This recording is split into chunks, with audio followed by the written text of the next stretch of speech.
selamat pagi dokter dan teman sejawat sekalian. Terima kasih atas kesempatan yang diberikan.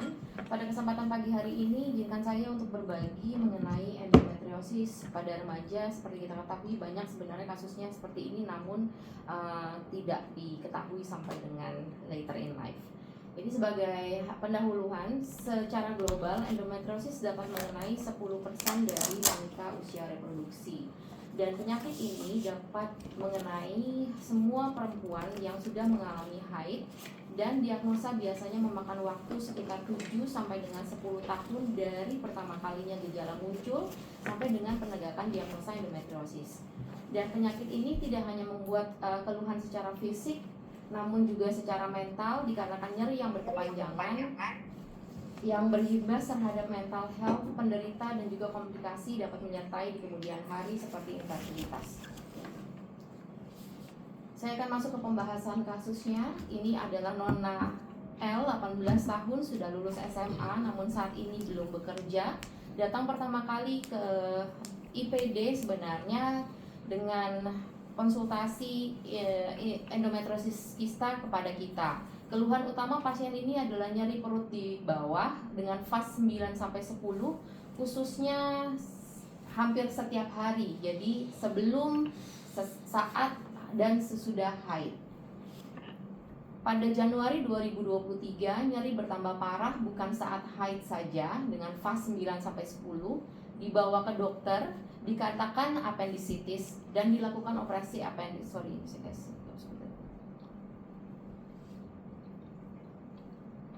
operasi appendix. Lalu Februari 2023 pasien tidak lagi merasakan nyeri perut bawah. Dan Maret 2023 sampai dengan November 2024 nyeri dirasakan kembali dan persisten saat haid, namun dirasa juga setiap hari. Pernah menanyakan ke ibu pasien, dikatakan nyeri biasa dan tidak mendapatkan terapi apapun dan tidak dibawa ke dokter. Sebagai informasi sebelumnya, pasien ini telah mengalami menarche pada usia 14 tahun dan nyeri haid dirasakan 2 bulan setelah terjadinya menarche. Lalu pada Desember 2024, pasien mengeluhkan nyeri di sendi-sendi dan nyeri perut yang memberat. Lalu pasien dibawa ibu ke puskesmas dan dirujuk ke IPD RSCM. Dilakukan beberapa pemeriksaan, di saat itu dicurigai autoimun, dilakukan pemeriksaan untuk arah autoimun dan dilakukan USG abdomen. Pada saat USG abdomen pada Desember 23, 2024 di RSCM disimpulkan sebagai suspek endometriosis kista namun di daerah fundus dengan ukuran 2,7 x 2,7 cm. Dengan previous history-nya, pasien ini lahir 39 minggu, lahir secara normal 3 kilo dan tidak diketahui adanya komplikasi pada ibunya seperti PEB ataupun diabetes dalam kehamilan, dan dilakukan appendektomi pada Januari 2023. Dan pasien ini juga dalam diabetes tipe 1 karena diketahui saat akan dilakukan operasi appendektomi diketahui random blood glucose saat itu 300 sampai dengan 500 mg, dan saat ini terkontrol dengan pemberian Risodex 15 2 kali sehari. Pada keluarganya, nenek pasien memiliki diabetes, dan berikut pasien adalah anak ketiga dari 4 bersaudara, tapi baik dari ibunya ataupun kakak dan adiknya kebetulan semua perempuan tidak memiliki nyeri haid yang berlebihan seperti dirinya, namun memang ada nyeri haid. Pada pemeriksaan fisik menunjukkan pasien memiliki BMI normal dengan 18,4 kg per meter persegi, dan di abdominal region tidak ditemui adanya nyeri dan tidak ditemukan ada massa saat pemeriksaan. Saat itu didiagnosa dengan chronic pelvic pain karena suspek endometriosis tipe DM tipe 1 on insulin dengan fibromyalgia. Lalu kami melakukan manajemen dengan quadruple test yang meliputi USG. Karena pasien ini nona, kami menyarankan transrektal, lalu melakukan pendekatan secara quadruple test, yang kedua estradiol, yang ketiga HSCRP, yang keempat CA125. Dan kita melakukan challenge test pada pasien ini karena pasien menolak dengan OCP, maka kita memberikan progestin dengan Dinoges 1 kali 2 mg. Setelah dievaluasi beberapa minggu pasca pemberian Dinoges, pasien mengatakan nyeri membaik menjadi fase 7. Lalu berikut merupakan laboratory examination dari complete blood count, tidak ditemukan adanya yang bermasalah pada pemeriksaan dengan kadar CA125, S-radiol maupun HSCRP dalam batas normal.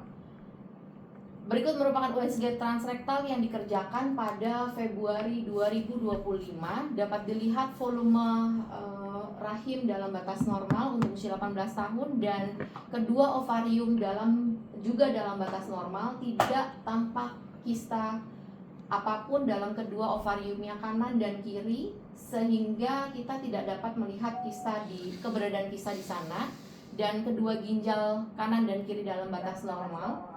Dikarenakan kita tidak bisa menyingkirkan adanya superficial endometriosis, saat ini dinyatakan sebagai non-visualized endometriosis dengan DM tipe 1 on insulin dengan fibromyalgia. Kami akan melanjutkan pemeriksaan MRI yang sebenarnya akan dilakukan pada Juli 10, dan tetap akan diberikan terapi Dynogest 1x2, dan terbukti sampai dengan saat ini pasiennya membaik dengan nyeri yang hampir tidak ada pada terapi pemberian Dynogest. Dan ini adalah endometriosis adalah penyakit inflamasi kronis akibat keberadaan jaringan mirip endometrium di luar rahim. Adalah penyakit multifaktorial dan sistemik yang memiliki efek langsung dan tidak langsung pada reproduksi wanita. Diagnosis dan endometriosis seringkali dilewatkan karena tergantung pada temuan intraoperatif, sehingga menunda diagnosa sampai gejala memerlukan intervensi bedah. Kasus pada remaja didefinisikan sebagai wanita kurang dari 20 tahun. Pada kasus ini 18 tahun, biasanya baru didiagnosa setelah 12 tahun dari onset. Hal ini 3 kali lebih lama dibandingkan rata-rata waktu diagnosis endometriosis pada kasus dewasa. Sampai saat ini belum terdapat data epidemiologis yang luas pada kasus endometriosis pada remaja, sehingga prevalensi kasus pada remaja sampai saat ini belum diketahui. Namun, endometriosis seringkali menjadi penyebab sekunder dari kasus dismenorrhea pada remaja. Endometriosis ditemukan pada 25 sampai dengan 73% remaja dengan nyeri panggul dan menunjukkan prevalensi yang signifikan pada populasi remaja. Ada satu systemic review pada tahun 2020 oleh Hirsch yang mengumpulkan 19 studi di mana adanya 1.243 remaja yang memiliki keluhan pelvic pain. Namun pada penelitian ini dilakukan laparoskopi terhadap 1.243 remaja. Dan surprisingly hasilnya 64% ini memiliki endometriosis, di mana derajat 1 atau yang paling rendah 53%, jadi kurang lebih sekitar 600-an remaja ini sebenarnya memiliki derajat 1 dengan 28% di derajat 2 dan 20% di derajat 3. Sebenarnya bagaimana terbentuknya endometriosis pada remaja? Dikaitkan dengan kejadian menstruasi pada periode neonatus yang terjadi kurang lebih sekitar 3-5% dan biasanya terjadi sekitar 3 sampai dengan 5 hari pasca lahir. Ini dikarenakan penurunan drastis dari kadar estradiol dan juga progesteron yang akan mengakselerasi maturitas daripada endometrium sehingga terjadi proliferasi endometrium dengan cepat yang akan diikuti dengan luruhnya dinding endometrium yang berakibat pada menstruasi. Kedua, akibat struktur rahim itu sendiri. Struktur ini yang kita ketahui pada neonatus, panjang serviks sebenarnya lebih panjang daripada badan uterusnya sehingga akan memudahkan terjadinya retrograde atau reflux darah ke arah peritoneum yang diduga disebabkan oleh obstruksi serviks oleh mukus tebal. Ini merupakan gambar dari tadi bahwa dikarenakan terdapat mukus yang tebal pada daerah serviks akan memudahkan darah ini untuk tumpah menjadi retrograd sehingga retrograd inilah yang akan lepas nantinya yang mengandung sel progenitor dan sel punca akan dengan cepat menempel ke mesotelium neonatus, kemudian akan menyerang dan menginvaginasi mesotelium Mereka akan berada dorman secara kurang lebih 10 tahun sebelum terjadinya endometriosis di kemudian hari. Dengan kadar estrogen yang meningkat, seiring dengan terjadinya telarke dan juga menarke, akan mengaktifkan kembali sel-sel punca ini untuk memulai pertumbuhan lesi endometriotik di permukaan atau di bawah mesotelium peritoneal. Berbeda dengan dewasa tentunya, yang dapat didiagnosa hanya dua keluhan yang datang ke kami sebagai OB-GYN. Yang pertama yaitu nyeri, yang kedua yaitu infertilitas. Namun pada remaja sebenarnya hanya berdasarkan nyerinya saja. Beberapa penelitian menduga endometriosis pada remaja mungkin lebih progresif dibandingkan orang dewasa dengan pola gejala yang sangat bervariasi. Studi retrospektif yang berdasarkan kuesioner saja pada 4.000 wanita dengan endometriosis yang dikonfirmasi melalui pembedahan menyatakan bahwa keberagaman keluhan sepanjang hidup mereka dibandingkan dengan yang mengalami gejala saat dewasa. Ditemukan bahwa menstruation pain saat ovulasi yang lebih dominan dibandingkan saat saat tidak mengalami menstruasi, dengan heavy bleeding yang lebih banyak dibandingkan yang tidak, dengan adanya spotting sebelumnya, dengan adanya keluhan bowel symptoms pada remaja biasanya dikaitkan dengan keluhan mual saat sebelum mens.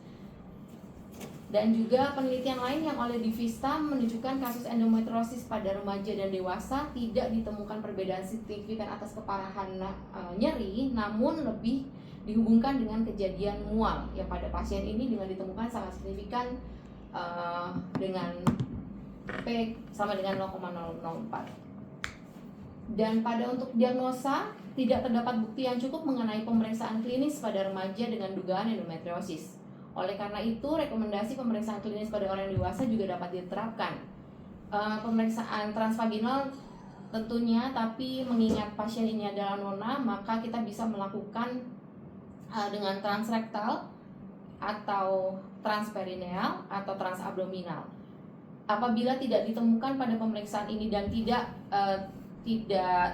bisa di-manage dengan pemberian OCP ataupun Dynogest, maka bisa diteruskan dengan pemeriksaan MRI. Dan sama seperti hal pasien-pasien dewasa pada umumnya, parameter laboratorium seperti biomarker dalam jaringan endometrium terkadang tidak efektif seperti dilakukan dengan CA125 karena biasanya ditemukan masih dalam normal karena lesinya itu sendiri masih sangat kecil. Berikut adalah contoh pemeriksaan USG pada penderita endometriosis pada remaja. Yang digambar di kiri dapat dilihat adanya nodul deep infiltrating endometriosis yang mengenai ligamen uterosakral. Dengan gambar yang ini merupakan gambar adenomiosis vokal yang ditandai adanya lesi hiperekoik pada daerah korpus depan. Yang ini adalah gambaran apabila kita temukan adanya gambaran seperti ground glass appearance pada gambaran ultrasonografi, maka kita dapat mencurigai sebenarnya ini adalah keberadaan visa endometriosis.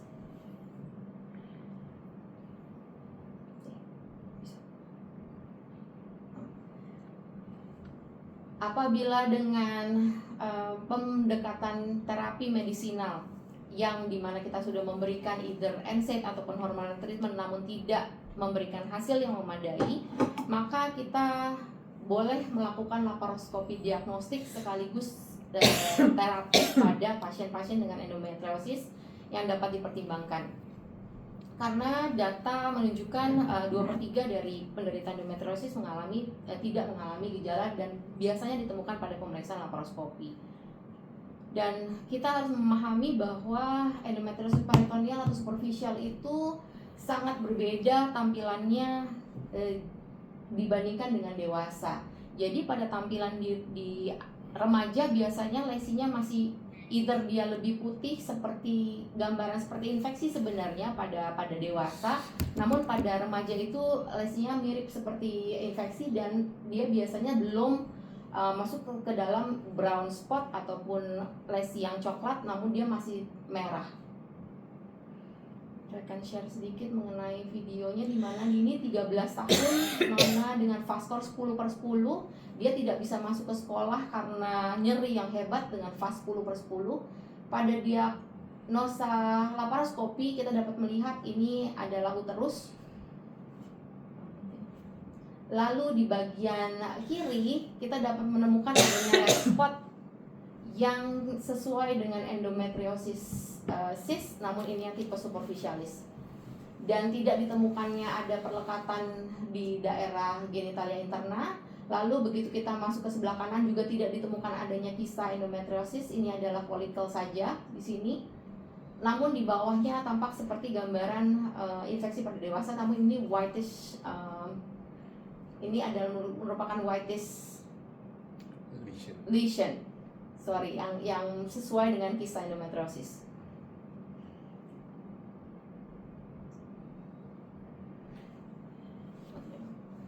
Berikut merupakan quadruple test yang digagas oleh Dr. Kanadi pada tahun 2022 sebagai landasan diagnosa dan juga evaluasi terapi pada pasien-pasien endometriosis. Ya, pada dasarnya endometriosis adalah penyakit estrogen dependent, sehingga estrogen ini, khususnya reseptor estrogen beta, akan meningkatkan pada jaringan endometrium ektopik. Dan estrogen alfa mengalami penurunan sehingga gangguan reseptor akan menginhibisi apoptosis, meningkatkan angiogenesis. Sehingga ini landasan kenapa kita memerlukan pemeriksaan kadar estradiol di sini. Dan dikarenakan sifatnya membuat kronik inflamasi sehingga akan menstimulasi sel-sel mesotelial yang termasuk akan melepaskan CA125, makanya itu menjadi landasan kedua kita memeriksakan CA125. Dan lesi ektopik ini juga akan melepaskan proinflamasi dalam kasus ini, yaitu IL-6 dan juga TNF alpha yang akan mengaktifkan sel imun, sehingga kita menjadi dasar landasan pemeriksaan HSCRP. Sebagai penanganan endometriosis, kita tidak boleh lupa tujuan melakukan terapi pada endometriosis yang dapat dilihat dari durasi pengobatan, baik secara jangka pendek maupun jangka panjang. Yang pertama, kita tanyakan dulu sama pasien apa yang sebenarnya keluhan dari pasien. Karena pasien ini nona, tentunya dia akan primary goal adalah mengurangi ease the pain. Lalu kita harus mengingat yang kedua, karena pasien ini akan mengalami pernikahan suatu saat nanti, maka kita harus melakukan preserve fertility dan kita harus mencegah progresivitas daripada chronic pain, dan juga sebisa mungkin kita harus menjauhkan diri dari operasi dan tentukan dengan baik keuntungan dan waktu terbaik untuk melakukan operasi dan tetap melanjutkan terapi pasca operasi. Ini merupakan rekomendasi pengobatan endometriosis pada remaja pada ESRE tahun 2022, bahwa terapi hormonal pada remaja dengan atau progestin menjadi pilihan yang dapat dilakukan pada pasien ini, namun tidak untuk NSAID, karena akan lebih cocok untuk dilakukan terapi hormonal dengan juga progesteron. Lalu dengan pemberian untuk lakukan laparoskopi confirm endometriosis hanya dilakukan apabila hormonal kontraseptif ataupun progesteron terapi tidak berhasil dilakukan. Dan terapi pembedahan sebaiknya dilakukan secara laparoskopi dengan orang yang memang sudah terlatih untuk melakukan penanganan endometriosis. Dapat disummary pada pasien and treatment adolescent endometriosis dengan associated dengan nyeri, maka dapat diberikan COC ataupun progestin, dan juga NSAID apabila hormonal not an option. Jadi pasien-pasien kebetulan orang Indonesia biasanya tidak mau dengan pemberian COC atau pil KB. Jadi mereka lebih memilih untuk pendekatan secara obat homeopati saja. Apabila tidak ada yang bekerja baik NSAID ataupun COC ataupun progestin, maka laparoskopi dapat dilakukan dan juga sebagai diagnosis dan juga removal daripada endometriosis itu sendiri. Dan jangan lupa untuk tetap melanjutkan long term treatment pada pasien-pasien ini. Setelah pengobatan endometriosis, kita juga perlu melanjutkan evaluasi terhadap respons pengobatan yang kita berikan. Dr. Kanadi juga telah membantu kita untuk melihat fenotip daripada endometriosis. Fenotip daripada endometriosis yang pertama yaitu pasiennya tidak lagi mengalami nyeri ataupun tidak ada AUB atau abnormal uterine bleeding pasca pemberian pengobatan. Apabila dia masuk yang kedua yaitu tidak mengalami nyeri namun ada pendarahan. Yang ketiga, ada nyeri namun tidak ada perdarahan. Yang terakhir, ada kedua-duanya baik nyeri ataupun perdarahan terus abnormal. Maka dengan fenotip itulah kita dapat melakukan apa yang akan kita lakukan setelahnya. Apabila pasien masuk ke fenotip 1, kita dapat melanjutkan terapi. Namun apabila masuk ke fenotip 2, 3, dan 4, kita harus menganalisa apa yang kemungkinan menjadi masalah pada saat itu. Lalu kita akan lakukan evaluasi kembali dan kita akan memanage pasien ini berdasarkan individualized fenotip yang ada. Sebagai kesimpulan, mendiagnosa endometriosis pada remaja merupakan tantangan bagi kita semua karena bisa saja tidak khas dengan keluhan nyeri, bahkan bisa datang dengan keluhan hanya mual berlebihan khususnya pada haid. Sehingga yang perlu kita lakukan sebagai tenaga kesehatan yaitu membangun awareness kepada orang tua pasien bahwa jangan mengeneralisasikan nyeri haid, memberikan edukasi yang terus-menerus, dan jangan mengabaikan keluhan saat pasien ataupun remaja ataupun bahkan anak-anak yang datang dengan nyeri perut atau mual atau bahkan nyeri saat haid. Dan apabila telah dilakukan operasi, maka tetap pemberian terapi jangka panjang dianjurkan untuk mencegah rekurensi dari endometriosis. Demikian presentasi dari saya dan terima kasih.